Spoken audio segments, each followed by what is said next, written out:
In this video, we are discussing earned leave salary, that is coming under section 1010AA. An employee can avail his earned leave as leave or he can encash that earned leave. Okay, there are two options for an employee. The employee can avail earned leave as leave. He can take leave or he can encash that earned leave. When an employee encash the earned leave while in service, that is fully taxable. If an employee encash the earned leave while he continues to remain in active service, that is taxable fully. Okay. If an employee encash the earned leave after retirement or at the time of retirement, if that employee is a government employee, that is fully exempted from income tax. Okay, encashment while in service is fully taxable for all types of employees. Encashment by the employees after retirement is fully exempted for government employees. Okay, encashment by non-government employees at the time of retirement is exempted to the extent of the least of the following amounts. Okay, here a chart is given. You go through the chart. Okay, this is the items. There are 4 items which are given. The least of the following 4 is the exempted amount of earned leave encashment. That is the case of non-government employees, and that is at the time of retirement. What are the 4 items? The first item is last 10 months salary divided by 10 into 10. Maximum of 10 months salary on the basis of the average salary drawn by the employee during the 10 months preceding his retirement or superannuation or otherwise. Means we have to take the last 10 months immediately preceding the retirement divided by 10, give you the average salary for the last 10 months. So, last 10 months salary divided by 10 means average salary drawn by the employee for the last 10 months into 10. That is the first item. The sentence is like this: maximum of 10 months salary on the basis of average salary for the last 10 months. Second item is again the average salary for the last 10 months into approved period of leave not availed of by him. For example, if the employee is having a total period of earned leave of 20 months, of the total 20 months, the employee availed 8 months leave.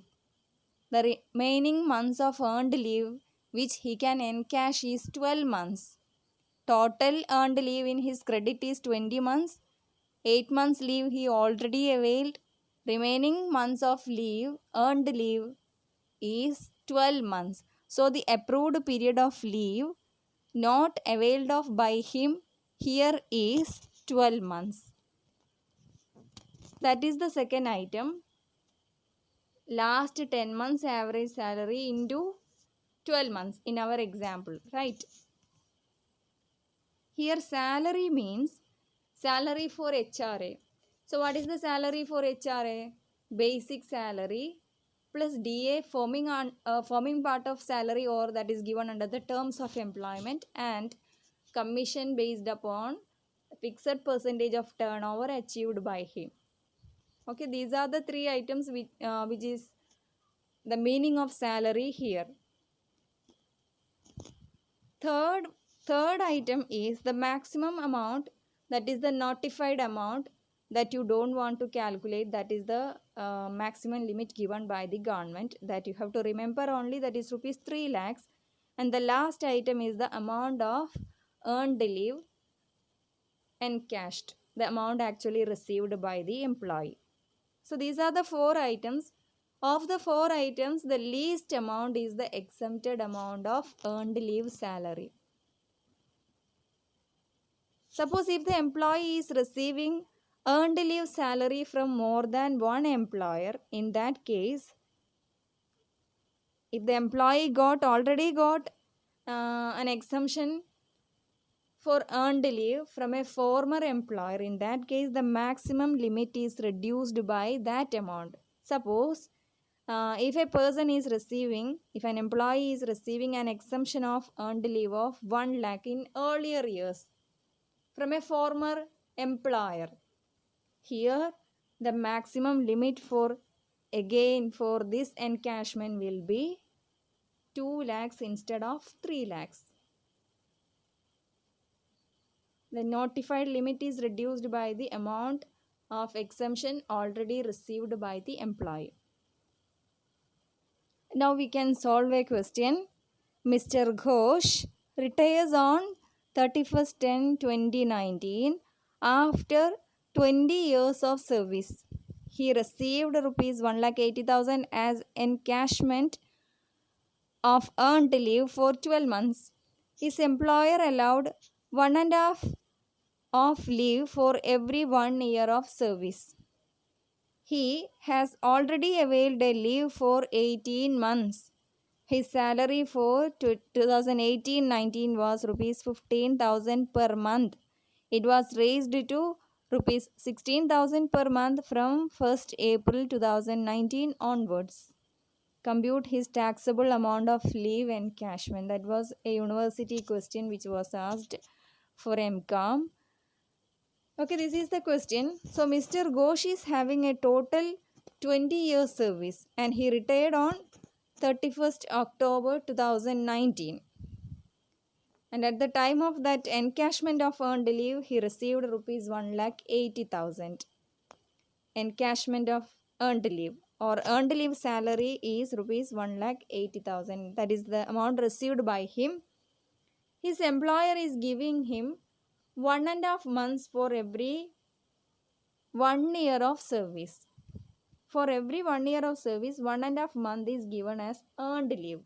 This 1.5 month, Mr. Ghosh can avail as leave or he can encash it.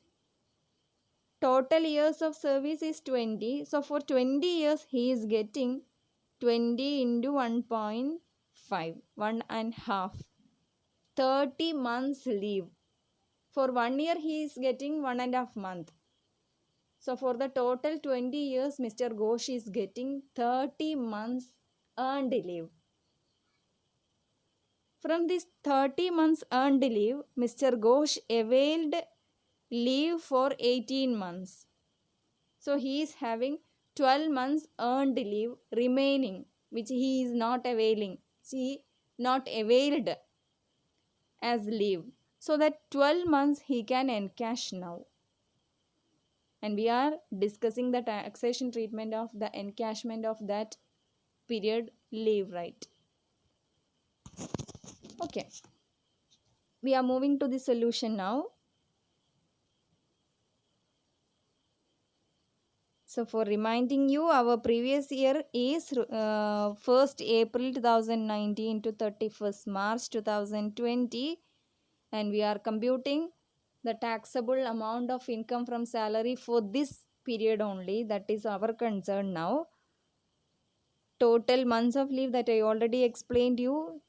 He is having a leave 12 months due or that he can encash. Okay.